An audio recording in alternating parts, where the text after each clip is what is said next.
Hello বন্ধুরা, welcome to government exam Bangla YouTube channel.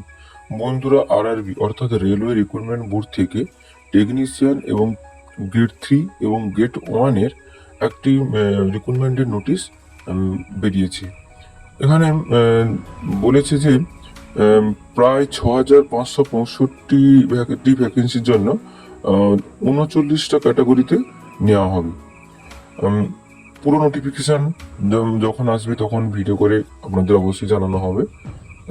তার আগে আমরা দেখতে পাবো যে আরআরবি তরফ থেকে যে নোটিশটা বেরিয়েছে অর্থাৎ টেকনিশিয়ানের, সেখান থেকে জানতে পারছি যে 2026-এ আমাদের টেকনিশিয়ান গ্রেড 1 এবং গ্রেড 3 এর ভ্যাকেন্সি কিন্তু খুব দ্রুত বেরিয়েছে এবং এক্সামটাও নেওয়া হবে।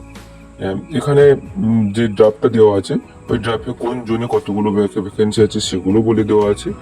আপনারা একটু জুম করে দেখে নিতে পারেন। তো এইরকম ভিডিও দেখতে চাইলে চ্যানেলটি সাবস্ক্রাইব করে পাশে থাকবেন। ধন্যবাদ।